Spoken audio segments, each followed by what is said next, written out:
बिस्मिल्लाहिर्रहमानिर्रहीम। मेरा नाम अनम इम्तियाज़ है और मेरा आज का लेक्चर बेस करता है गंधारा आर्ट, जो कि बुद्धिस्ट आर्ट की एक कड़ी है, उसकी अगली कड़ी के बारे में। आज के लेक्चर में हम बात करने वाले हैं बुद्धिस्ट आर्ट के बारे में और उसकी पहली कड़ी गंधारा आर्ट, जो हम पहले ऑलरेडी डिस्कस कर चुके हैं। अब हम बात करेंगे आज के लेक्चर में अजंता आर्ट पर।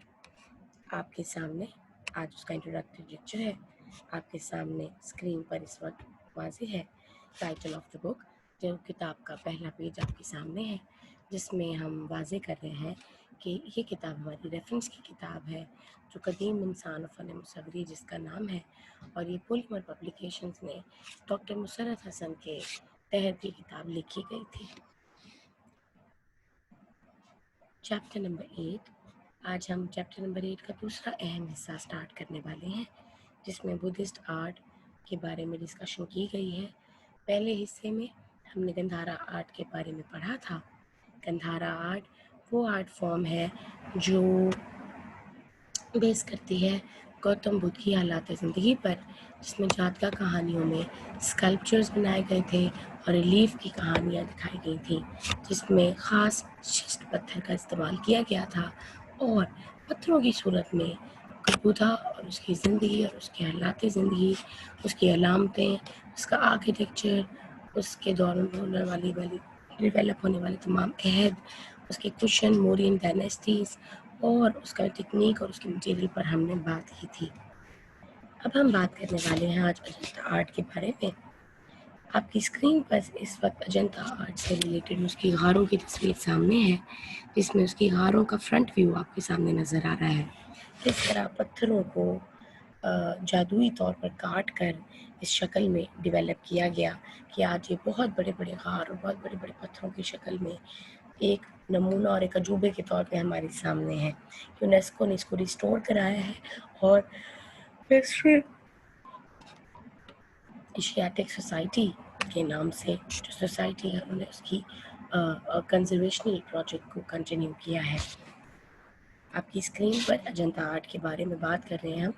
Hidden in the hills of north west India के हिल्स में 200 मील दूर मुंबई से हमें एक ख़ास किस्म का आर्ट फॉर्म मिला, जिसको अजंता केव का नाम दिया गया, जिसमें 300 रॉक कट बुद्धिस्ट केव मॉन्यूमेंट्स अवेलेबल हैं, जो कि 200 बीसी सेंचुरी से लेकर 480 और 750 सिरका सेंचुरी तक अवेलेबल हैं। अजंता केव पेंटिंग्स में रॉक कट स्कल्पचर्स के साथ हमें फाइन सर्वाइविंग एग्जाम्पल इस वक्त इंडियन आर्ट में अवेलेबल हैं, जो एक्सप्रेस करती हैं जेस्चर को, फॉर्म को और पोज को, जो इन पेंटिंग्स और इन स्कल्पचर्स में इस्तेमाल किया गया है। ये बहुत बड़ी कामयाबी थी उस वक्त के दौर के लोगों के लिए और उस वक्त के दौरे में जिन्होंने ये सब डेवलप कराया, क्योंकि आज भी ये तमाम आर्ट फॉर्म्स हमारे लिए एक एसेट की हैसियत रखते हैं और इन प्रोड्यूस होने वाला आर्ट अपनी मिसाल आप है। अजंता आर्ट में ऐसी तमाम मिसालें आपके सामने पेश की जाएंगी, जिनके ऊपर जैसा कि आपको अजंता आर्ट वाला टॉपिक किताब में खोलने के बाद बहुत अच्छे तरीके से अंदाज़ा हो जाएगा कि नोट पे सफ़ा नंबर 291 के ऊपर इसके इंट्रोडक्शन के बारे में अवेलेबल है, जिसमें लिखा हुआ है कि अजंता आर्ट गंधारा आर्ट की एक कड़ी है और फ़र्क सिर्फ इतना है कि अजंता आर्ट में बुधा के मौजू पर मुसव्वरी की गई, जबकि गंधारा में मुजस्मा साजी की गई। गंधारा आर्ट मौर्य और कुशन अहद में हुआ, जबकि अजंता आर्ट गुप्ता अहद में, और गुप्ता अहद के बाद चूँकि मज़हब फिर गालिब आ रहा था, हिंदू मज़हब, इसलिए अजंता मुसव्वरी में हिंदू तर्ज की भी नुमायाँ खूबियाँ नज़र आती हैं। अजंता आर्ट को केव आर्ट का नाम दिया गया। आपकी स्क्रीन पर इस वक्त सामने वाज़ेह होगा कि अजंता आर्ट को केव आर्ट का नाम दिया गया है। क्यों दिया गया? इस दौर की तमाम मुसव्वरी गारों की दीवारों पर की गई। इन गारों में अजंता, एलोरा और बाग की गारें मौजूद हैं। सबसे ज़्यादा फनपारे अजंता से ही मिले हैं, इसीलिए सारी आर्ट फॉर्म को अजंता आर्ट का नाम दिया जाता है। अब आपकी स्क्रीन पर इस वक्त आपको अजंता केव्स का एक और मंजर सामने नज़र आ रहा होगा, जिसमें पत्थरों के अंदर बाकायदा केव्स और बाकायदा स्कल्पचर फॉर्म्स अवेलेबल हैं और उनकी दीवारों के ऊपर बाकायदा पेंटिंग और स्कल्पचर्स बनाए गए हैं। इसलिए अजंता हिंदुस्तान में दक्कन के शहर, आपकी स्क्रीन पर इस वक्त आपको horse map of Ajanta caves नज़र आ रहा होगा। यानी ये वो तमाम केव्स हैं जिनके नंबर्स 1 से लेकर 28 तक शो किए गए हैं। किस तरह से मगूरा रिवर के सामने से गुजर रहा है और ये तमाम केव्स कितनी बड़ी और कितनी छोटी हैं और उनकी फॉर्म कैसी डेवलप की गई है, ये सब आपको इस मैप में बहुत अच्छे तरीके से वाज़ेह हो रहा होगा। अजंता केव औरंगाबाद महाराष्ट्र में मौजूद है और यूनेस्को वर्ल्ड हेरिटेज साइट्स की इंडिया में कंसीडर की जाती है, जिसमें 29 बुद्धिस्ट केव्स बनाई गई हैं, जैसा कि आपको पिछली स्क्रीन पर दिखाया गया था। साथ में ये 2 सेंचुरी BC में डेवलप किए गए थे। इन पेयर्स में हमें त्रिवेदा और महायाना बुद्धिस्ट ट्रेडिशंस नज़र आते हैं। इसके अलावा Ajanta caves, Buddhist cave और Ellora is the combination of Buddhist, Hindu and Jain caves. हम कह सकते हैं कि अजंता सिर्फ बुद्धिस्ट मोनेस्ट्री से ही डेवलप हुई हुई है, जिसमें बुद्धिस्ट आर्ट पर बेस ही तमाम आर्ट प्रोड्यूस किया गया है। लेकिन एलोरा में आपको बुद्धिस्ट, हिंदू और जैनिज्म से इंस्पायर्ड तमाम पेंटिंग्स भी नजर आएंगी। अजंता में टोटल 27 केव्स मौजूद हैं, जो कि हॉर्स शेप माउंटेन, जो कि मैंने आपको पिछली स्लाइड में दिखाया गया 100 किलोमीटर औरंगाबाद से मौजूद है। एलोरा में 34 केव्स हैं, जो कि 30 किलोमीटर दूर है औरंगाबाद से। अब सवाल ये पैदा होता है कि ये तमाम चीज़ें या तमाम बड़ी बड़ी जो एक्सकवेशन प्लान्स हैं, ये डिस्कवर कैसे हुए या ये मिले कैसे। अजंता में, जैसा कि मैं आपसे पहले बता चुकी हूँ, कि दक्कन के शहर औरंगाबाद में हमें अजंता की केव्स मिली। ये बगुरांदी के साथ साथ पहाड़ों का सिलसिला है और इन पहाड़ों के दरमियान में वादी है। इन गारों की दरियाफ्त भी एक इत्तफाकी हादसा था, जब 1822 में सिपाही शिकार के गरज से इन पहाड़ों पर गए और इत्तेफाक से एक सिपाही इन गारों के दरमियान जारी रहा, जिसके बाद गारों के अंदर तस्वीर बनी है। यूँ लोगों को इसका इल्म हुआ और सयाह इसको आकर देखने लगे। शुरू में एहतियाती तदबीर नहीं की गई थी, फिर और कुछ काम इसमें ज़ाया भी हुआ। फिर जब हुकूमत ने इस दायम तवज्जो देनी शुरू की तो 1844 में बरतानिया से एक माहिर रॉबर्ट गिल आए थे। जॉन स्मिथ एक और यंग ब्रिटिश कैवेलरी ऑफिसर था, जो कि टाइगर हंट के लिए केव हाइक बगोरा में गया था, बगोरा रिवर के साथ गया था, और he could only be man made. Scampering up with party, Smith अपनी पार्टी से जुदा हो गया और केव में एंटर हुआ गया और ब्रांडिंग अ फ्लेमिंग क्रॉस टॉर्च और एनकाउंटर्ड अ लार्ज वॉल्ट, यानी इसी तरह की उसने अपनी मशल जलाई तो उसको एक बहुत बड़ी वॉल्ट और कोलोनेड नजर आया, जिसमें फेडेड पेंटिंग्स उसको नजर आई। बीनीथ अ डूम, यहाँ पे या डूम के नीचे एक माउंट नुमा श्राइन भी है, जो कि स्टूपा कहलाता है। जॉन स्मिथ की एफर्ट ये थी कि उसने सबसे पहले बोधिसत्व के स्टैच्यू पे अपने सिग्नेचर्स कार्व किए थे, फिर एक figure representing one of the past lives of Buddha before he achieved निर्वाण. Since then, thousands of people have added their names as the Ajanta Caves, and a gallery of the oldest and some of the finest art has been produced that gained fame and become a compelling tourist attraction. किताब के सफ़ा number 291 के ऊपर आपको नज़र आ रहा होगा कि रॉबर्ट गिल नामी एक सयाह आया था, जो कि 26 साल तक इन गारों में जिसने काम किया, उसने ड्राइंग्स बनाई और ये तबाह होने वाली तस्वीरों को अपनी तस्वीरों में महफूज किया।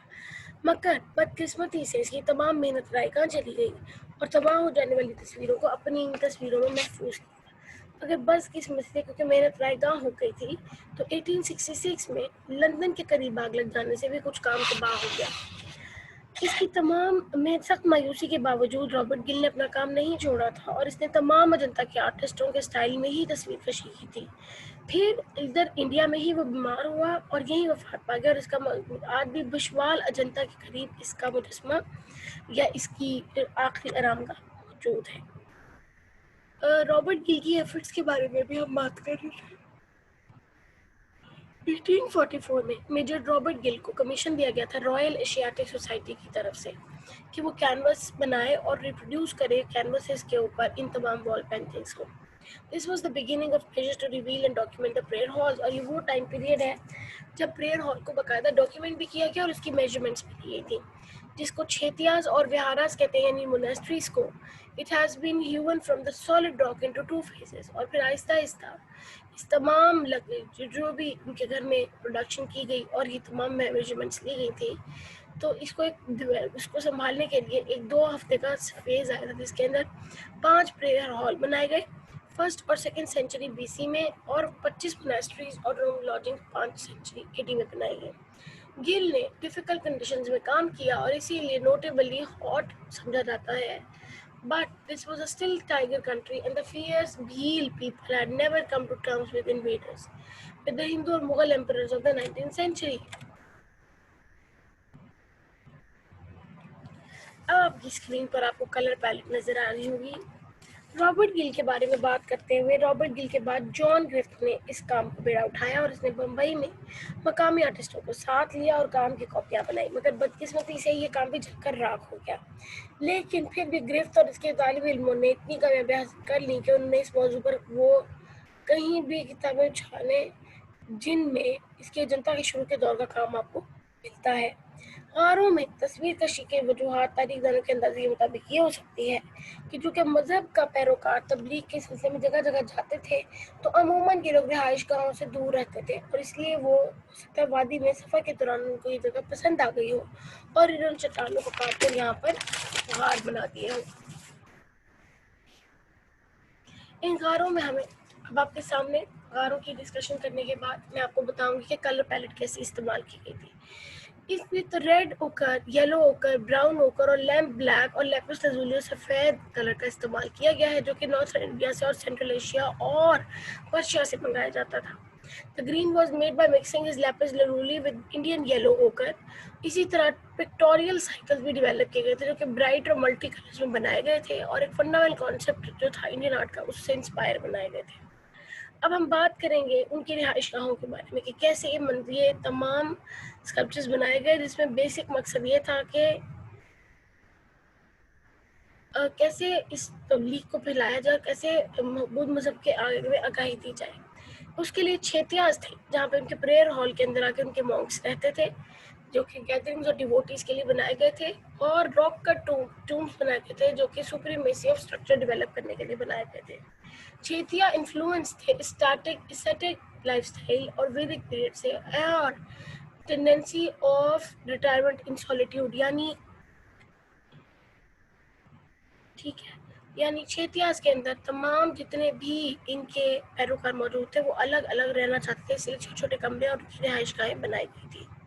अब आपके सामने इस वक्त छेतियाज की एक तस्वीर है जिसमें सेंटर में एक आपको कह सकते हैं कि स्टूपा नजर आ रहा है और साथ में उनके रहने की रिहाइशगाहें नजर आ रही हैं।